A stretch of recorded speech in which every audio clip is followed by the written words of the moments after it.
Gadewch i ni wneud bethau'n glir.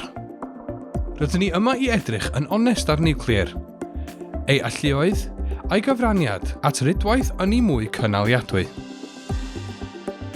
Mae Niwclear yn chwarae mwy o ran yn ein bywydau ers i Mae'r ganfod Ymbelydredd yn 1896. Sut mae'n gweithio? Mae ynni Niwclear yn defnyddio deunyddiau fel wraniwm sy'n ryddhau ynni pan mae'n cael ei rannu'n elfennau llai.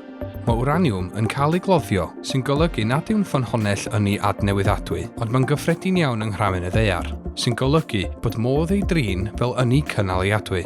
Mae'n bwysig nodi yn wahanol i ffynhonnellau trydan adnewyddadwy, nid yw'n ryddhau allyriadau carbon wrth gynhyrchu trydan. Os ydyn ni'n ei cymharu y faint o deunydd sydd ei angen i gynhyrchu ynni, mae 1 kilogram o danwydd Niwclear yn gynhyrchu gwerth miliynau o fwy o ynni na 1 kilogram o lo. I roi hyn mewn persbectif, byddai kilogram o lo yn pweru bwlb 40 watt am 6 diwrnod. Byddai kilogram o wraniwm yn pweru'r un bwlb dros 1000 o flynyddoedd. Gelwir y broses o gynhyrchu ynni o bwer Niwclear yn ymholltiad Niwclear, sy'n dechrau drwy greu gwrthdaro rhwng atom o wraniwm a niwtron. Yna, caiff ei rannu'n 2 ddarn neu fwy, ac mae'n ryddhau llawer iawn o ynni. Yn ystod yr adwaith hwn, mae mwy o niwtronau'n cael ei gwthio allan sy'n achosi rhagor o raniadau, ac felly mwy o egni. Gelwir hyn yr adwaith cadwyn. Mae'r gres o'r adwaith hwn yn berwi dŵr i gynhyrchu stêm, sy'n gyrru tyrbinau i greu trydan. Mewn adweithydd Niwclear, mae dŵr a graffit yn cael ei defnyddio i arafu'r niwtronau hyn, a reoli adwaith y gadwyn. Mae llawer o wahanol adweithyddion Niwclear sy'n cynnwys ac yn rheoli adweithiau'r gadwyn. Yn y bôn, maen nhw'n gweithio yn yr un ffordd a dyma sydd wrth raidd gorsafwydd pŵer Niwclear. Mae adweithydd Niwclear mawr yn gynhyrchu llawer iawn o drydan, ac mae angen llawer o ddŵr i gadw'n oer. Fel arfer, mae'n cael ei leoli ger y môr, fel bod modd cael cyflenwad dŵr yn hawdd i oeri'r system. Mae adweithydd modiwlaidd bach yn ffracsiwn o faint adweithydd pŵer Niwclear confensiynol, ac mae ganddo mwy o hyblygrwydd o ran lle gellir ei leoli, oherwydd ei ôl troi llai. Gan ei bod yn cael ei gynhyrchu mewn ffordd modiwlaidd, mae'n bosib saerni o bob modiwl mewn ffatri a'i gludo i'r safle.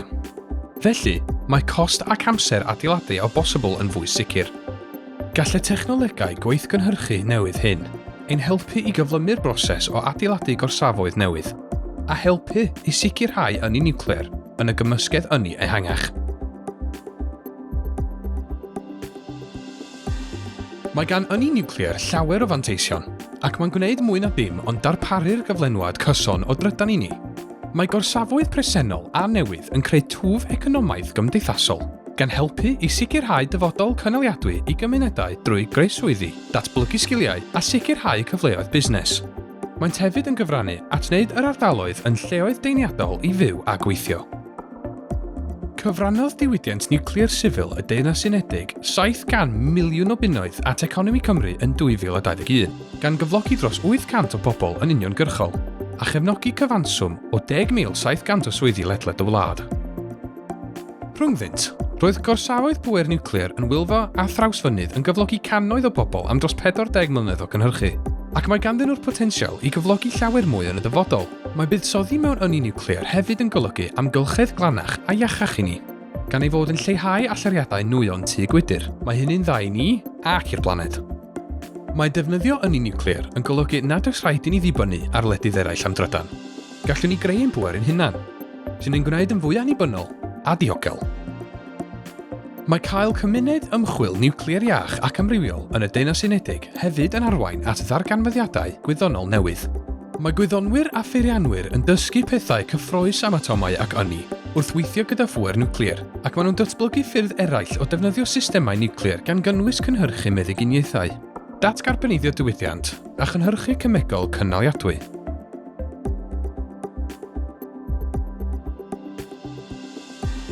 Mae Cymru a'r Deyrnas Unedig wedi gosod nod o gyrraedd zero net erbyn 2050, sy'n golygu y byddwn nhw'n tynnu mwy neu'r un faint o nwyon tŷ gwydr o'r atmosffer na'r hyn yr ydyn ni'n greu. Mae ffynonellau ynni adnewyddiadwy fel gwynt a solar yn dibynnu ar y tywydd i gynhyrchu trydan. Ar y llaw arall, gall niwclear barhau i redeg a chynhyrchu ynni mewn unrhyw dywydd. Mae angen niwclear fel rhan ddibynadwy a chyson o'r gymysgedd ynni. Ar hyn o bryd, mae pŵer niwclear yn gynrychioli tua 15% o gymysgedd ynni'r Deyrnas Unedig. Ond, ar gyfartaledd, mae 40% o'r cyfanswm yn dal i gael ei greu gan danwydd ffosil. Rhagwelir y bydd capasiti adnewyddiadwyr Deyrnas Unedig yn cynhyddu'n dramatig dros y degawd nesaf, oherwydd cynlluniau sydd eisoes ar y gweill i gynhyddu allbwn ynni gwynt ar y môr o 11 gigawatt i 50 gigawatt erbyn 2030. Yn y cyfamser, gallai capasiti solar dyfu 5 gwaith, o 14 gigawatt i tua 70 gigawatt yn yr un cyfnod. Ar hyn o bryd, mae 9 adweithydd pŵer niwclear yn gweithredu ar draws 4 safle yn y Deyrnas Unedig. Ond mae bron i hanner capasiti niwclear presennol y Deyrnas Unedig i fod i gael ei ddatcomisiynu erbyn 2025, a dim ond un o'r safnewydd sydd wrthi'n cael ei adeiladu ar hyn o bryd. Os na fydd gorsafoedd pŵer niwclear newydd eraill yn cael ei adeiladu, bydd capasiti niwclear y Deyrnas Unedig yn 2050 yn dreian o'r hyn ydi o heddiw. Bydd unrhyw orsaf pŵer niwclear yn y dyfodol yn dibynnu ar dîm enfawr o bobl ymroddedig a medrus. Mae angen mwy o wyddonwyr a pheirianwyr yn y Deyrnas Unedig, ynghyd â hyrwyddo pynciau fel gwyddoniaeth a pheirianneg yn ein hysgolion i feithrin doniau lleol. Drwy gofleiddio pŵer niwclear a'i integreiddio a ffynhonellau ynni adnewyddiadwy eraill, gallwn greu rhydwaith ynni amrywiol a chadarn. Byddwn yn mynd i edrych yn agosach at wastraff niwclear a sut y caiff ei reoli. Nid oes llawer o wastraff o'i gymharu ar ynni y mae niwclear yn ei gynhyrchu. Mewn gwirionedd, niwclear yw'r unig sector sy'n tracio, yn rheoli ac yn talu am ei wastraff ei hun. Mae modd rheoli gwastraff niwclear ac mae'r holl wastraff lefel uchel yn y Deyrnas Unedig yn cyfateb i faint tabled golchi llestri fesul person. Pe byddwch chi'n storio holl wastraff lefel uchel y Deyrnas Unedig mewn un haen, byddai'n gorchuddio 1,465 metr sgwar, neu chwartar cae pêl-droed. Mae'r gwastraff o losgi tanwyddau ffosil yn stori wahanol. Mae'n rhyddhau llygredd aer sy'n niwidio ein iechyd ac mae'n gynhyrchu alluriadau sy'n achosi newid yn yr hinsawdd. Mae angen oeri rhai mathau o wastraff niwclear yn reolaidd am y blynyddoedd cyntaf. Felly, maen nhw'n cael eu storio mewn pyllau mawr i oeri dros amser. Ar ôl oeri'r tanwydd sydd wedi cael ei defnyddio, mae'n cael ei rhoi mewn casgenni wedi'i selio, sydd wedyn yn cael ei storio uwchben y ddaear. Yn y dyfodol, cynigir bod gwastraff yn cael ei claddu'n ddwfn o dan y ddaear mewn craig sefydlog, i gynnol ei sefydlogrwydd am filoedd neu filiynau o flynyddoedd hyd yn oed. Bydd nhw'n cael ei amgylchynu gan glai neu sment, fel haen ychwanegol o ddiogelwch. Mae angen storio gwastraff niwclear, ac mae systemau newydd yn cael ei dylunio a'i hadeiladu i greu storfan ddwfn o dan y ddaear. Byddwn nhw'n aros yma mor bella phosib oddi wrth pobl anhymgylchedd. Mae gwyddonwyr bob amser yn chwilio am ffyrdd gwell o reoli gwastraff niwclear. Maen nhw'n ceisio lleihau faint, dod o hyd i ffyrdd eraill o defnyddio, neu i wneud yn llai newidiol dros amser. Gadewch ni siarad am Ymbelydredd niwclear. Rydyn ni'n gwybod bod Ymbelydredd yn air brawychus. Felly, gadewch i ni edrych ychydig yn fanylach arno. Ar gyfartaledd, ein dos Ymbelydredd blynyddol yn y Deyrnas Unedig yw 2.7 milfed o sifert. Dyma ddos Ymbelydredd cefndirol cronus unigolyn am flwyddyn. Lefel yr Ymbelydredd a allai arwain at salwch Ymbelydredd yw 1 sifert i gyd ar unwaith, sydd dros 300 gwaith yn uwch na'r swm hwn. Mae sefydliad iechyd y byd yn dweud i fod yn fwy diogel gweithio mewn gorsaf pŵer niwclear na gweithio mewn swyddfa mewn dinas mawr, oherwydd mae llygred aer trefol yn achosi hyd at 7 miliwn o farwolaethau bob blwyddyn. Dim ond 0.005% o ddos Ymbelydredd blynyddol person cyffredin sy'n dod o pŵer niwclear, sef yr un faint yr ydych chi'n cael o fwyta 1 banana sy'n cynnwys potasiwm ymbelydrol.